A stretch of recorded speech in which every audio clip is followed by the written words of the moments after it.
हरिहर ऐक्य सेवा संस्थान द्वारा आज गायघाट स्थित बृहस्पति मंदिर में कन्या पूजन का आयोजन किया गया, जिसमें 21 कन्याओं का पांव पखार कर उन्हें तिलक लगाकर मिष्ठान एवं अन्य सामग्री देकर पूजा की गई। इस अवसर पर संस्था के अध्यक्ष ने बताया कि हमारी संस्था रजिस्टर्ड है और हमारी संस्था सनातन धर्म वेद पुराणों के संरक्षण हेतु समय समय पर विभिन्न कार्य करती रहती है और हमारी सोच है कि हमें कन्या पूजन सिर्फ नवरात्र में ही नहीं बल्कि 365 दिन करना चाहिए। इस अवसर पर मुख्य रूप से संस्था के संरक्षक गोपाल उपाध्याय, पीयूष पाठक, अध्यक्ष श्री दत्तराज पायगुंडे जी महाराज, मंदिर के महंत राजवर्धन पायगुंडे महाराज, महामंत्री डॉक्टर मुरारी नाथ चौबे, कोषाध्यक्ष वैभव किशोर गोस्वामी, मीडिया प्रभारी आकाश पांडे, हर्ष कुमार पांडे, अर्जुन यादव सहित कई अन्य पदाधिकारी मौजूद थे।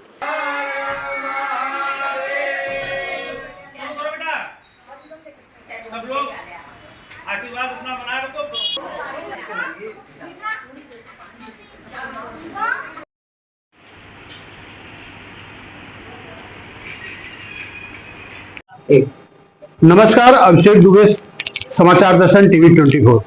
बात की जाए तो आज हम एक कन्या पूजन में मौजूद है और जिस तरह से लोग नवरात्र में ही कन्या पूजन का एक विशेष विधान मानते हैं, कन्या पूजन को एक विशेष महत्व देते हैं, लेकिन हमारे संग कुछ गुरु जी हैं जो बताते हैं कि कन्या पूजन सिर्फ नवरात्र की ही बात नहीं है। कन्या का पूजन 365 दिन और हफ्ते के 7 दिन करना चाहिए, जिससे हमारे कन्या का आशीर्वाद बराबर मिलता रहे, माँ भगवती का आशीर्वाद बराबर मिलता रहे और उनके उत्थान के लिए निरंतर हम काम करते रहे। ये संस्था जो निरंतर एक कन्याओं के विषय में, कन्याओं के उत्थान के विषय में काम करती चली आ रही है।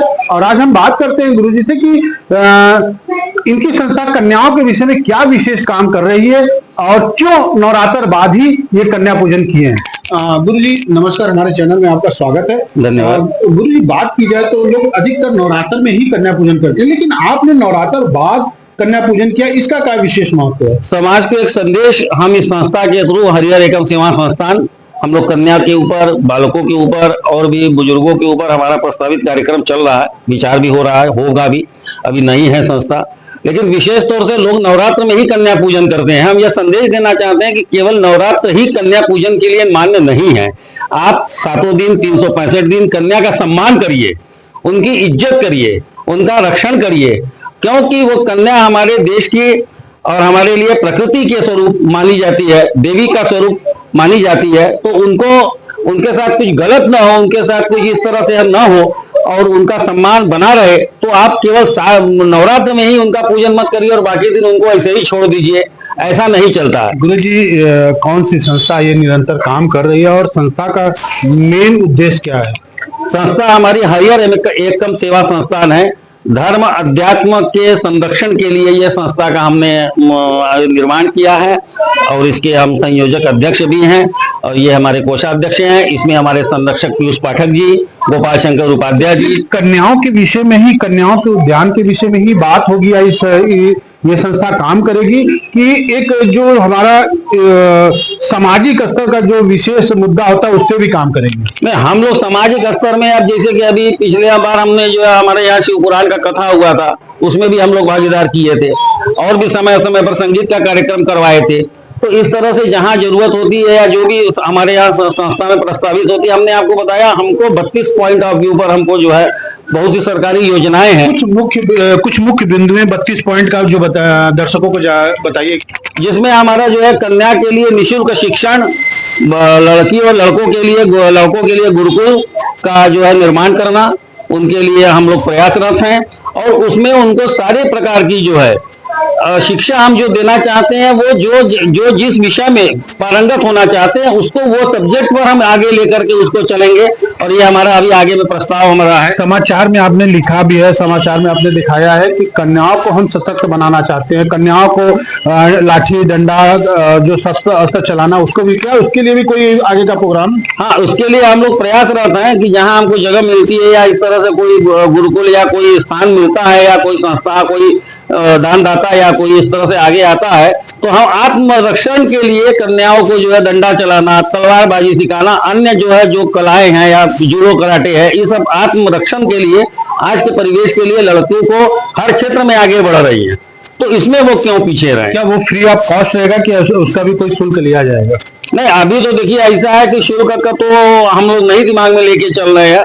दो चार लोग अगर हमारे समाज के प्रतिष्ठित लोग अगर इसमें आगे आते हैं, उनका सहयोग प्राप्त होता है, तो हम सशर्त निःशुल्क इसको हमको लाभ नहीं चाहिए, उनका विस्तार हो, उनको आगे बढ़े, वो आत्मबल आत्मरक्षण में आगे रहे, ये हमारा मकसद है।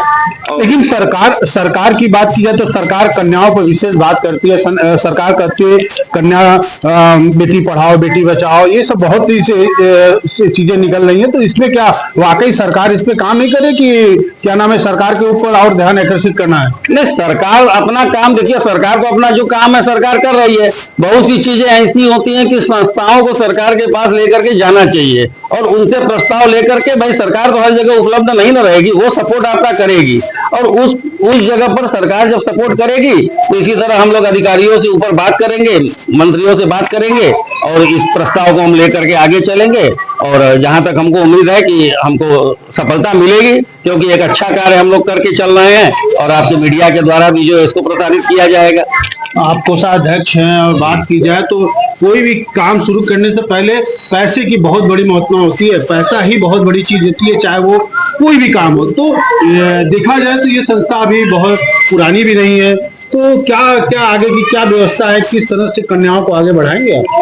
अभी हमारे समूह के कुछ सहयोगी जन हैं जो कि हमारी संस्था को हर तरीके से समर्पित है, धन से भी तन से भी।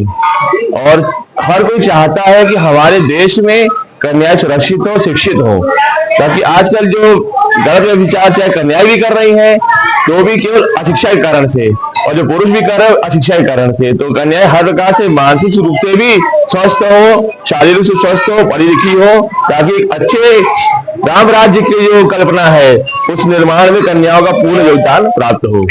जिस तरह से अभी आपने देखा यहाँ पे गुरु जी ने जो संस्था चलाई है, निरंतर कन्याओं के लिए ही नहीं बालकों के लिए भी यहाँ पे शिक्षा और उनको अपने सशक्त स्वावलंबी बनाने के लिए निरंतर प्रयास कर रही है। आगे जो प्रोजेक्टें हैं वो सरकार तक पहुंचाना है, सरकार के नजरों में भी दिखाना है कि हमारा ये संस्था ये इस तरह से काम करेगी और उसको धरातल पर उतारेगी। वाराणसी से अभिषेक दुबे, समाचार दर्शन।